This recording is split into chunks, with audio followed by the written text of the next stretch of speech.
I said that I bought it in Cairo from a sailor. And how old is the sail? It's about 100 years maybe. Okay. But he told me it's 100, but I don't know if it's 100. And these works are the material that I bought to adjust on it, because normally I paint directly on the sail, but because I have problem with my leg now, I cannot bend well, and we have to do this quite fast. So I thought it would be nice to add another material, and we have a nice color scheme. I see you brought some yes, green and it's very nice to have different materials next to each other. So, but although textile is not what my specialty, or I don't work with textile, but it was an interesting manner to paint on it. And it's about the globe and the trade, and the salt trade and the slave trade and the trade of different kinds of commodities that we have now. I was even thinking of making the trade of steel, but we don't have space anymore. And here we have some birds again. Yes, because you know the birds are the free people who fly without boundaries. Because you know when you have the sail which is up in the air, the only thing it encounters also is the wind and the birds. And this one you brought here for us? Yes, it is going to be on the other side, and it's about the conflict of the human history and how the ear has heard about it and how there is suffering in the world, etc. And I'm going to put that on the other side because, of course, all this trade that is done, the salt and the papyrus and the cotton, it has a lot of human suffering involved. Because those who cultivated them, they had a lot of history. And the ear is something, it's a kind of a special means for you. What? The ear. The yes, because ear. we hear from the ear, and of course I don't hear well, so it's a very important phenomenon. Yes. Because the whole world functions around hearing, although it's the most primitive of all organs.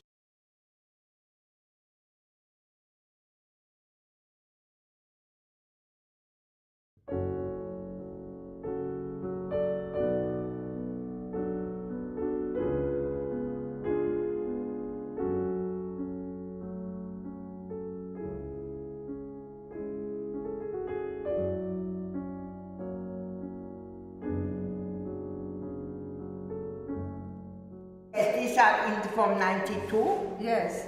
And they are cutouts. And this is also 1990.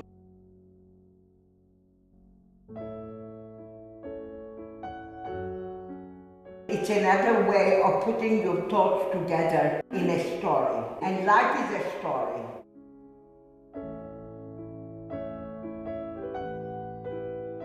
And the story can be told in many factors and in many points of views. Well, these are stories I write. I went to the catacombs in Alexandria, and this is drawings from the catacomb.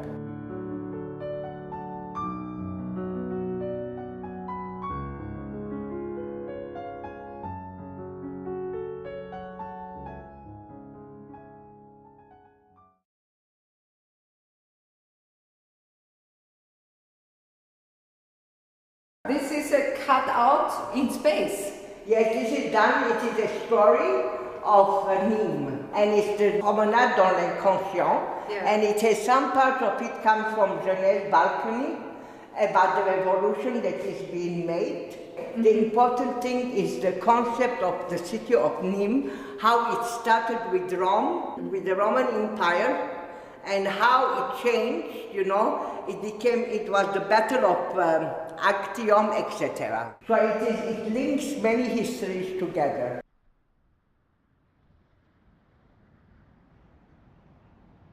Well, this is the god of underworld, the crocodile, and it's very interesting that the Romans are very Catholic, you know, so there is a whole gap of history. And this is a promenade by the Queen, by Cleopatra and Antony in Fayum, you know.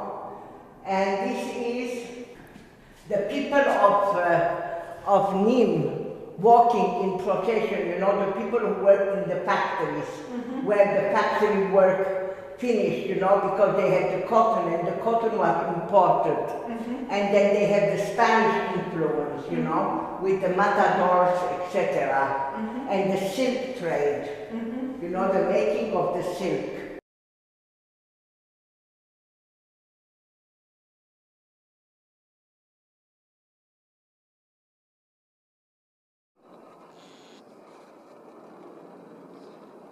Okay, I was going to say that Tagore is an Indian who is very famous because he's the first Asiatic who has won, or the first Indian who has won the Nobel Prize. It was in 1913. He got it because of his poem called Gitanjali. Anyway, before that he had written another poem, another play called The Post Office, which he wrote in 4 days or 4 hours.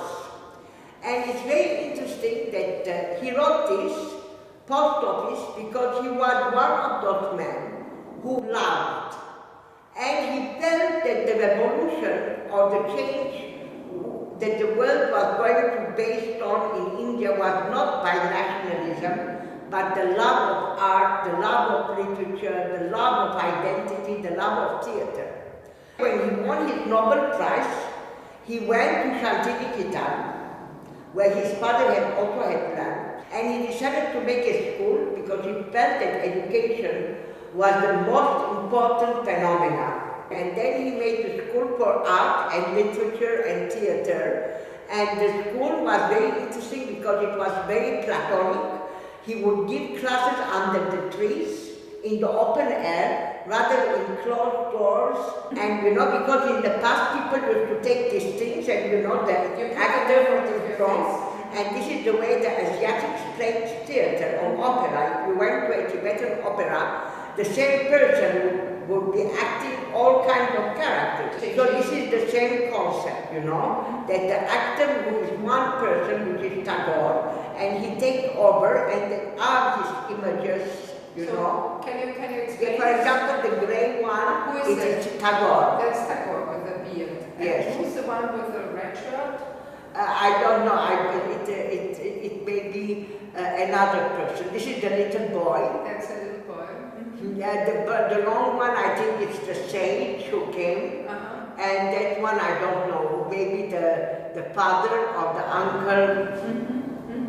And that maybe one of them may be the milkman. So these are the letters, obviously, the boy has written.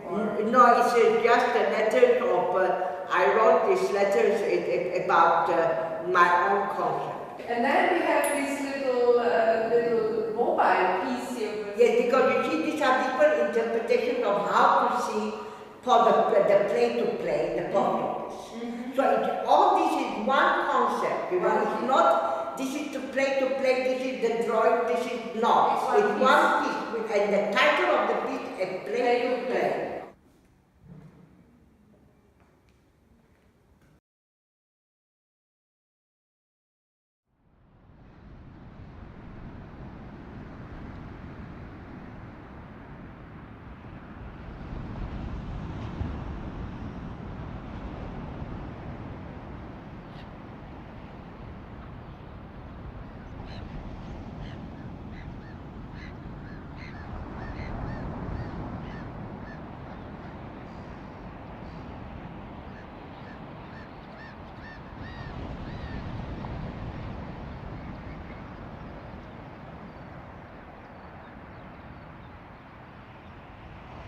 It's a really, monumental piece you showed in a former school there in East Yes, I was in the big school, so I thought how I will fill the room, and because it was 20 meters by 20, that makes 200 meters. Yeah, amazing. Yes, so and I decided that I should get sails.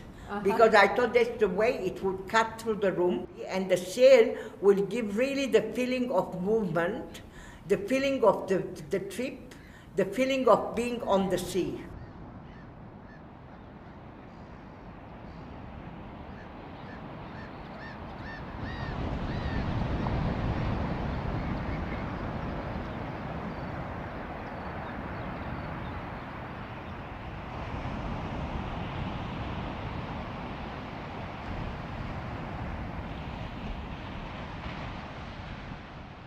is all about the Ottoman Empire, about the slave trade, how the Indian Revolution started with the salt. Yeah. And it's a very beautiful, I thought, construction, and it's very reasonable, and it's not expensive. Yeah. And it gives a whole concept, and it also fits the concept of, the piece of the weaving of history. And it needed a lot of salt. So all these preservations, and how the salt trade changed the food habits of the world, and preservation, because people could not preserve food before. And so they used to eat nothing for the winter because there was no vegetable. So they started preserving all the vegetable foods and all this. And this is from salt, which is used in aquariums and in the colored salt. And here we have the red thread. Here we have the red thread. So there's a white thread, how you connect.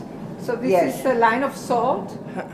Well, no, just making it more circular, so that things become more focused. Otherwise, this bread and salt is very important for the human mind. When we talk of life, we speak about eating bread and salt. Yes, that's right. There's a ritual even. Yeah. Salt is the bread of life.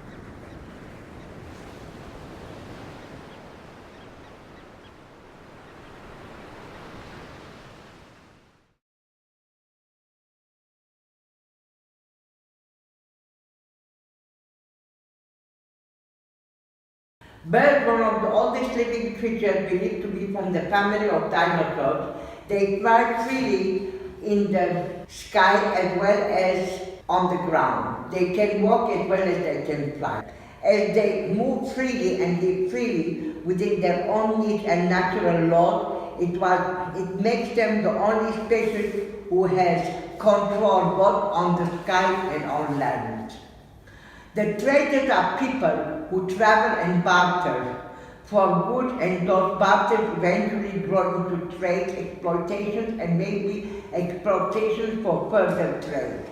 There were slave trade routes, cotton routes, tobacco, sugarcane, textile, coffee, etc. Traders eventually think of the benefit of their country rather than the benefit of the world as a whole. As the survival of one capitalist or another, as one has said, is the survival of the fittest.